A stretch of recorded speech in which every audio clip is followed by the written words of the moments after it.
நண்பர்களுக்கு மோசஸின் இனிய புத்தாண்டு நல்வாழ்த்துக்கள். இந்த ஆங்கில புத்தாண்டு பார்த்தீங்கன்னா வியாழக்கிழமை ரோகிணி நட்சத்திரம் பிறக்குது. ஸோ இந்த புத்தாண்டு எப்படி இருக்கும் அப்படின்றத சும்மா ஒரு அனலைஸ் பண்ணுவோம்.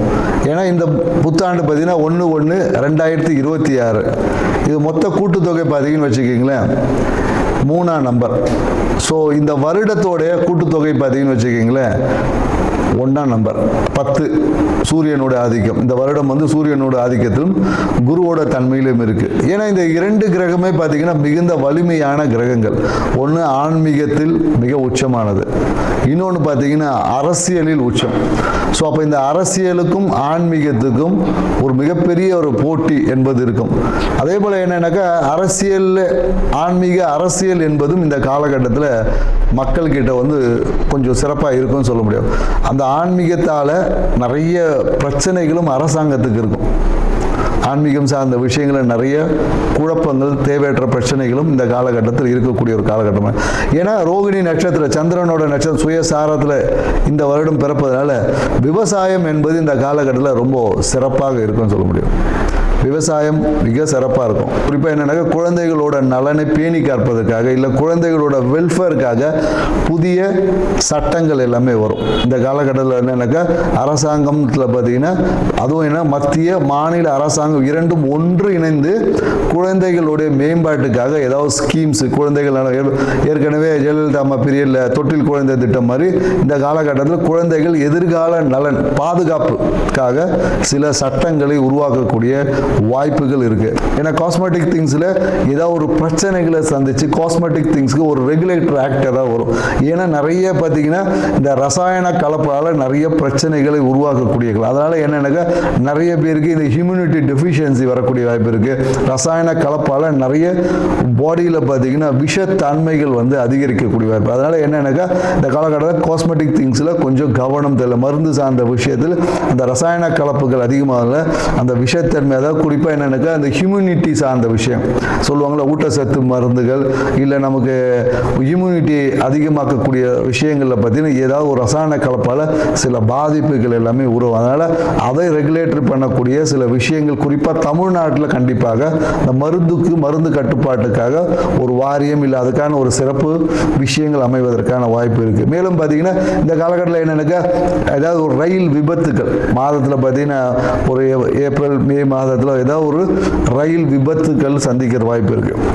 ஸோ ட்ரெயினில் ஏதாவது ஒரு எலக்ட்ரிக்கல் ஃபயர் ஆக்சிடென்ட் இந்த மாதிரி ஏதாவது ஒரு நிகழ்வு வந்து இந்த காலகட்டத்தில் நடக்கும். அதனால் என்னென்னாக்கா ரயில்வே துறை இப்போவே வந்து அதுக்கான ஒரு முன்னெச்சரிக்கை. ஏன்னா அதிவேகமாக அதுவும் என்னென்னாக்கா அதிவேகமாக பயணிக்கக்கூடிய ரயிலில் தான் அந்த விபத்து என்பது ஏற்படும்.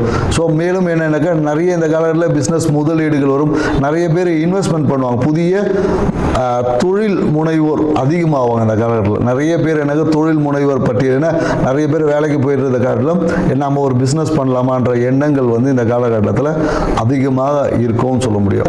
தங்கம் வந்து விலை வந்து குறையவே குறையாது, விலை வந்து ஏறிக்கிட்டே தான். ஏன்னா தங்கத்தின் விலை ஏறுமுகமாக தான் இருக்கும். ஸோ அது கிரகங்களை காட்டிலும் என்னன்னாக்கா அது வந்து கமாடிட்டிக்குள்ளே போனதில் தங்கம் விலை ஏற்றம் தான் இருக்கும். ஸோ அதனால் தங்கத்தின் மேலே மக்களுக்கு ஈர்ப்பும் அதிகமாக தான் இருக்கும். ரியல் எஸ்டேட் துறை வந்து கொஞ்சம் நல்லா இருக்கும்.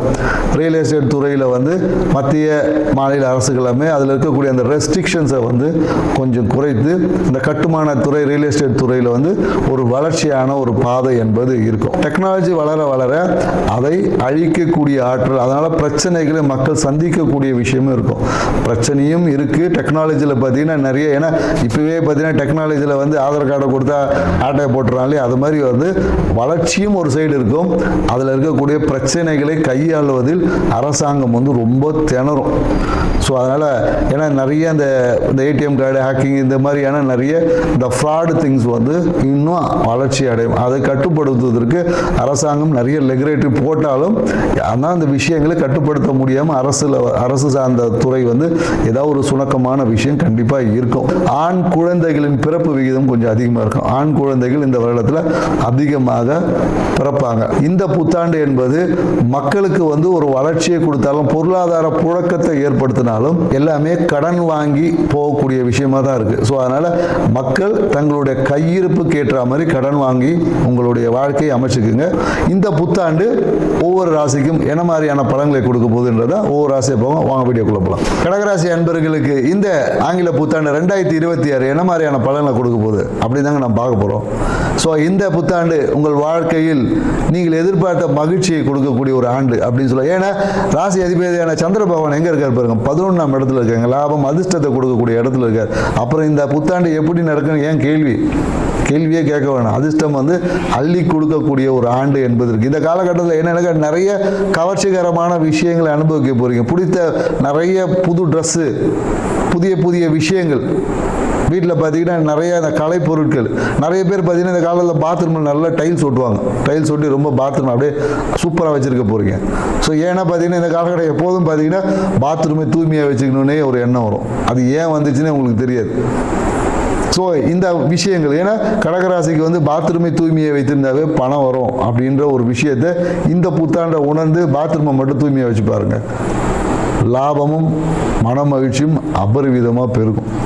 ஸோ ஏன்னா இந்த காலகட்டம் எல்லாமே பார்த்தீங்கன்னு வச்சுக்கிங்களேன், நிறைய கிரகங்கள் உங்களுக்கு 6ஆம் இடத்துல தான் இருக்குது. ஸோ 6ஆம் இடம் என்பது எப்போதும் என்னென்னாக்கா அடுத்த ஒரு உதவியை தேடக்கூடிய இடம். ஸோ அதனால் என்னென்னாக்கா நம்ம பணம் பிரச்சனையா யார்கிட்ட கை மாற்ற எங்கே வாங்குவோம், இல்லை என்றால் நீங்கள் கடன் கொடுக்கக்கூடிய ஒரு நிலைக்கு வரணும்.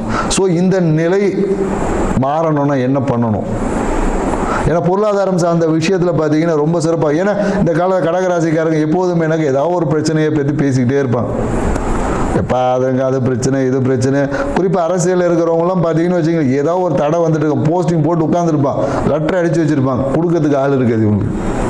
ஸோ அப்போ என்ன பண்ணோம், அந்த பெறக்கூடிய விஷயங்கள் ஒரு இழுபறி நிலை இருக்கும்.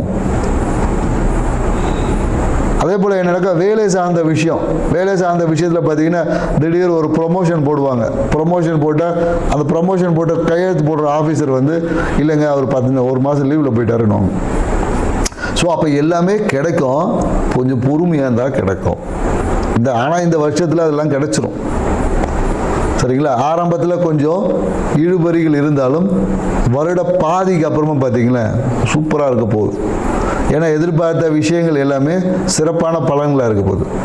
ஏன்னா இந்த காலகட்டத்தில் இந்த அண்ணன்ற உறவு மூலமாக மறைமுக இன்கம் இருக்கும். யாராவது அண்ணன் அக்கா இருந்தாங்கன்னு வச்சுங்களேன், அவங்க மூலயமா பார்த்தீங்கன்னா திடீர் அதிர்ஷ்ட வாய்ப்பு வந்துடும். சில பேருக்கு என்னன்னாக்கா கடன் வாங்கக்கூடிய ஒரு சூழலும் ஏற்படும். அண்ணன் அக்கா மூலயமா என்னன்னாக்கா கடன் வாங்கி அக்கா கொடுப்பாங்க, அதுவும் ஒரு பிரச்சனையாக வரும். கடன் வாங்கி கொடுக்கலன்னா அவங்க மூலயமா மறைமுக வருமானம் இருக்குது. அண்ணனோட சேர்ந்து சில பேர் தொழில் செஞ்சுருப்பாங்க. அந்த தொழில் மூலயமாக லாபத்தை பெறக்கூடிய ஒரு ஆண்டு தான் இந்த ஆண்டு. ஏதாவது ஒரு காரணத்துக்காக தடைப்பட்ட விஷயங்கள் எல்லாமே சூப்பராக இருக்கும். அதே மாதிரி என்னன்னாக்கா பிரச்சனைக்குரிய இடத்த எடுங்க. ரியல் எஸ்டேட் செய்கிறீங்களா, எங்கேயாவது பஞ்சாயத்து இருக்கக்கூடிய இடத்த எடுங்க, அது முடியும். சூப்பராக டபுள் இன்கம் அப்படின்ற மாதிரி இருக்கும். ஸோ அதுவும் நீங்கள் போய் எடுக்கக்கூடிய அந்த பிரச்சனைக்குரிய இடம் எப்படி இருக்கும்னு பார்த்தீங்கன்னா, ஏதாவது ஒரு விதவையோட இடமா இருக்கும், இல்லை என்றால் கணவனை இழந்த பெண்ணோட இடமா இருக்கும். ஸோ அந்த இடங்களில் நீங்கள் ரியல் எஸ்டேட் செய்யக்கூடிய நபராக இருந்தால் அந்த இடத்த வாங்கினீங்கன்னா அந்த இடம் பார்த்தீங்கன்னா ரேட்டு நீங்கள் வாங்கின உடனே டபுளாக மாறிடும்.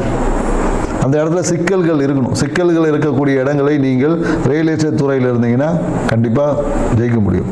அதே போல் படிக்கக்கூடிய மாணவர்களுக்கு பார்த்தீங்கன்னா இந்த காலகட்டத்தில் நிறைய பேர் என்னென்னாக்கா டாக்டராக படிக்கணும் அப்படின்ற ஒரு எண்ணம் இருக்கும். அதுக்காக நிறைய உழைக்க வேண்டியது இருக்கும். உங்கள் எண்ணம் நிறைவேறும்னா கண்டிப்பாக இருக்கும். நீட்லலாம் நீங்கள் நல்ல மார்க் வாங்க போகிறீங்க. ஸோ ஆனால் அதுக்கு நீங்கள் போய் அந்த கோச்சிங் சென்டர் சேருவதில் கொஞ்சம் இழுபறி இருக்கும். கோச்சிங் சென்டர் போக முடியாது, தடை வந்துக்கிட்டே இருக்கும். இதுக்கு எல்லாமே வருத்தப்படக்கூடாது. உங்களால் ஏதாவது உடல் உபாதைகள் எல்லாம் சளி தொந்தரவு, இந்த மாதிரி தூக்கமின்மை, ஏதாவது ஒரு சின்ன டிஸ்டர்பன்ஸ் வரும். ஆனால் உங்கள்கிட்ட படிக்கக்கூடிய ஆற்றல் இருக்குதுன்றதை மறந்துடாதீங்க. நீங்கள் டியூஷன் போய் தான் படிக்கணும்னு அவசியம் இல்லை. நீங்கள் எங்கே இருந்தாலும் படிச்சிருவீங்க. ஸோ அதனால் நீங்கள் போக முடியலேன்னு கவலைப்படாதீங்க. நம்ம எங்கே இருந்தாலும் படிக்க முடியும் அப்படின்ற ஒரு எண்ணம் இருக்கும் போது அப்போ நீங்கள் எங்கே இருந்தாலும் ஜெயிக்க முடியும். ஸோ ஸோ அதனால் இந்த காலகட்டம் அது மாதிரியான சிறிய தடைகள் வந்து சேரும். நிறைய பேர் எனக்கு இந்த காலகட்டத்தில் இன்ஜினியரிங் படிப்பாங்க. இன்ஜினியரிங் படித்து தொழிற்கல்வியை நான் படிக்க போகிறேன் அப்படின்னு சொல்லி தொழிற்கல்வியை தேர்வு செய்யக்கூடிய நிறைய நபர்கள் கடகராசிக்காரர்கள் இருப்பாங்க. சில பேர் மட்டும்தான் மருத்துவத்துக்கு முயற்சி செய்வாங்க. மருத்துவத்துக்கு முயற்சி செய்கிறவங்க உறுதியாக நீட்டில் நல்ல மார்க் வாங்கக்கூடிய, தொழிற்கல்வி செய்கிறவங்களுக்கும் நல்ல ஒரு எதிர்காலம் இருக்குது. தொழிற்கல்வியெலாம் சேர்றவங்களாம் பார்த்தீங்கன்னா சேர்ந்தவொடனே கேம்பஸில் பாஸ் ஆயிடுவாங்க கடகராசிக்காரங்க. ஸோ இந்த மாதிரியான ஒரு வாய்ப்புகள் இருக்குது. எப்போதும் மனம் என்பது என்னன்னு ஏதாவது ஒரு பிரச்சனை போட்டு அப்படியே பபுள்கா மாதிரி அப்படியே சுவைத்து கொண்டே இருக்கும். நான் என்ன சொல்கிறேன்னா, எதுக்கு அதை போய் சுவைச்சிட்டு இருக்கணும்? பிரச்சனையை பபுள்காம் முன்னே துப்புற மாதிரி துப்பிட்டு அடுத்த வேலையை பார்க்க போயிடணும். ஏன்னா அதை போட்டு மனசை போட்டு குழப்ப அப்போ தான் மனம் பாரம் ஏற்படும், ஒரு மன நோய் கூட வர வாய்ப்பு இருக்குது. ஸோ இந்த காலகட்டத்தில் என்னென்னாக்கா, மனதை இலகுவாக வச்சுக்க ட்ரை பண்ணுங்க.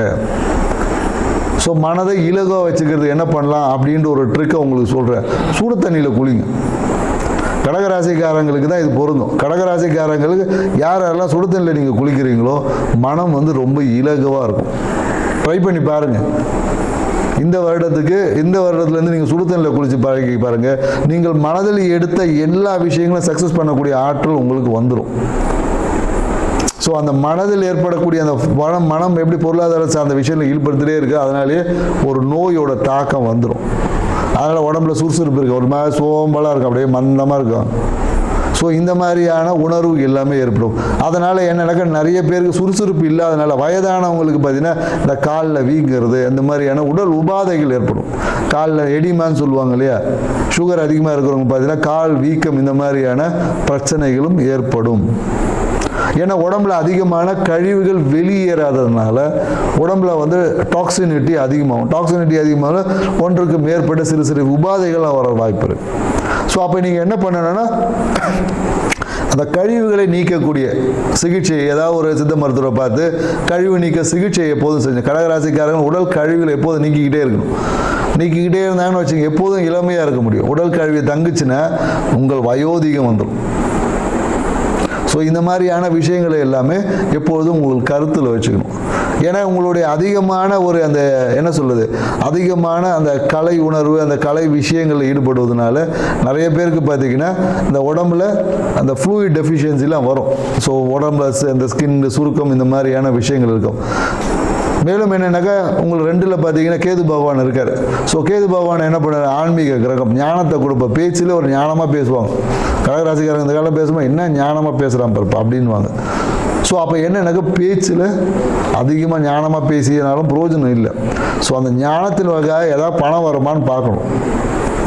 பேச வேண்டிய இடம் எங்கன்னு பேசணும். பேச வேண்டிய இடத்துல பேசினா தான் நமக்கு பிரயோஜனப்படும். ஸோ அதனால் எங்கே பேசணும், எப்படி பேசணும் என்ற உணர்ந்து பேசி பழகி பாருங்கள். இந்த வருடம் உங்கள் வாழ்க்கையில் அற்புதங்களை நிகழ்த்தக்கூட வருடமாக இருக்குது. அதை சரியான விதத்தில் பயன்படுத்தி பாருங்கள். நன்றி, வணக்கம்.